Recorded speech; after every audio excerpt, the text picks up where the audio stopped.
क्या हुआ जब रात 1 बजे यह चोर चुपचाप राम मंदिर के अंदर घुस गया और फिर रामलला ने जो चमत्कार दिखाया उसे देखकर आपके पैरों तले जमीन खिसक जाएगी, क्योंकि राम मंदिर की प्राण प्रतिष्ठा होने से पूर्व और अभी तक कई चमत्कार हमें देखने को मिले हैं, लेकिन किस तरह एक चोर जो केवल चोरी करने के इरादे से राम मंदिर आया था, वह भी किस तरह से रामलला का दीवाना हो गया।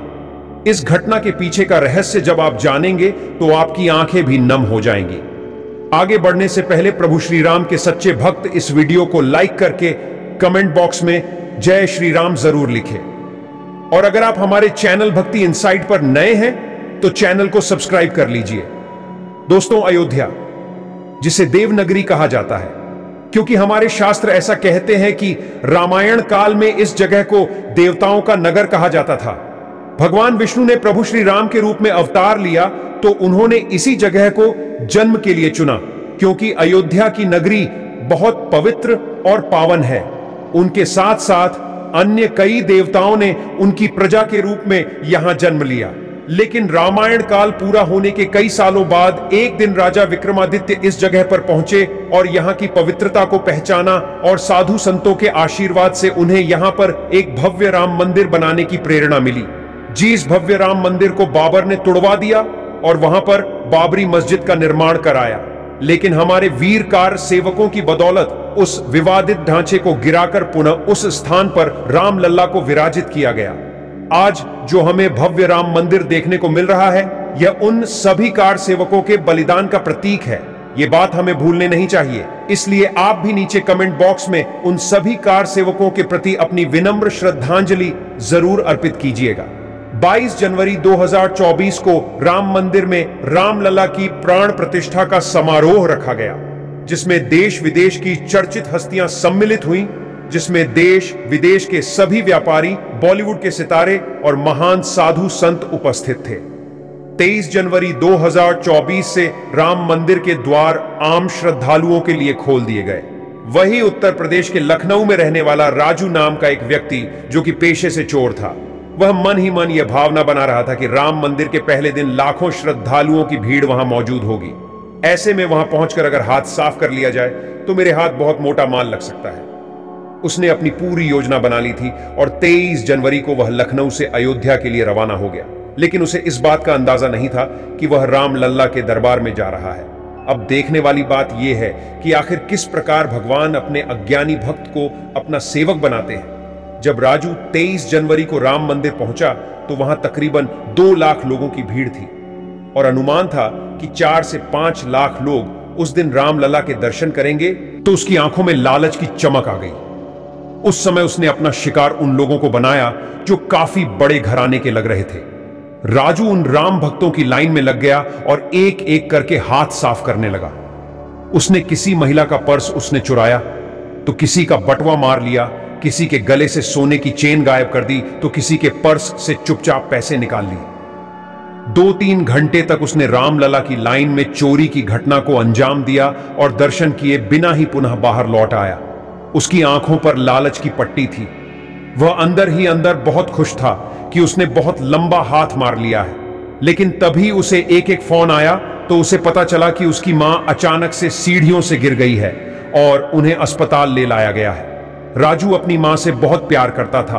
वह तुरंत ही राम मंदिर से लखनऊ के लिए रवाना हुआ और अस्पताल पहुंचने के बाद डॉक्टर ने कहा कि उनके दिमाग की सर्जरी करने के लिए 3 लाख का खर्चा आएगा। राजू बहुत घबरा गया, लेकिन उसके पास चोरी का माल था। जब उसने वह सारा माल बेचा और माल की कीमत लगाई तो वह पूरे 3 लाख रुपए हो रहे थे।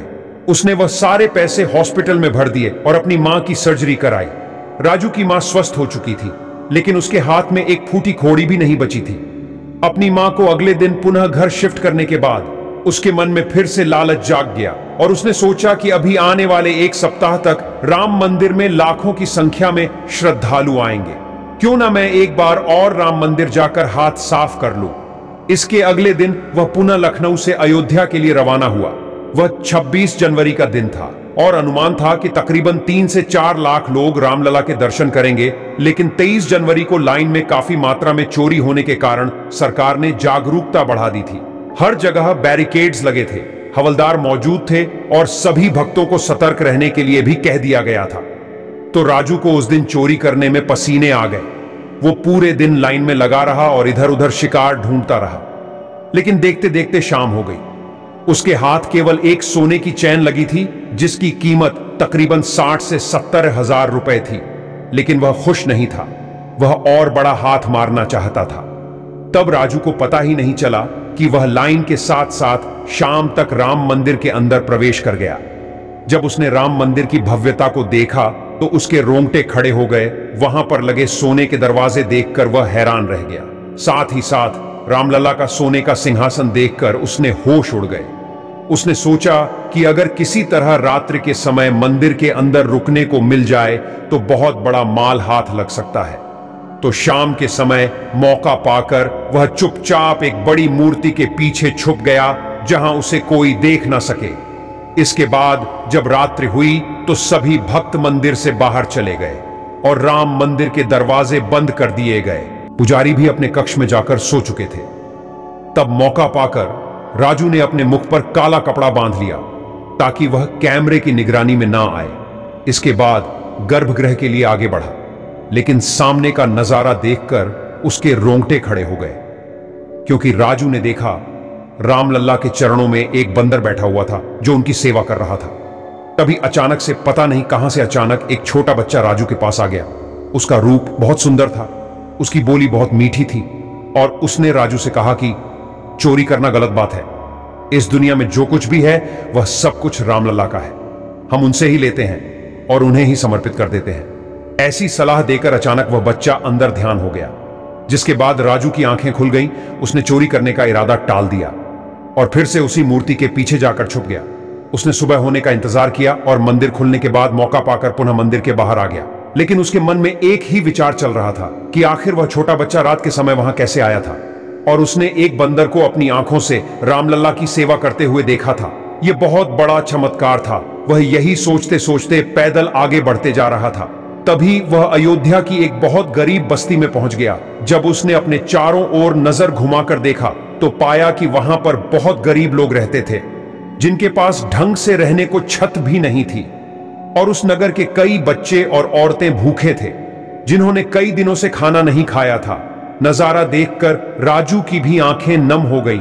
उसने अपने जेब में हाथ डाला तो एक सोने की चेन रखी हुई थी जो उसने कल चुराई थी। तभी उसे छोटे बच्चे की बात याद आई।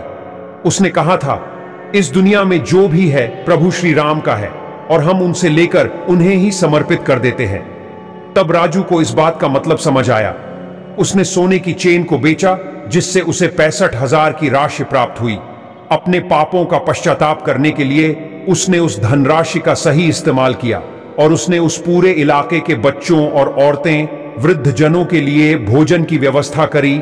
इस पूरे क्रम को करने के बाद उसे यह समझ आया कि सच में श्री राम महान है।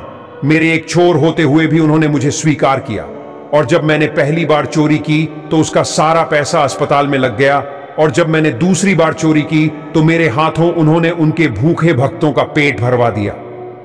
राजू की आंखें खुल चुकी थीं। वह अपने के कृत्य पर शर्मिंदा था।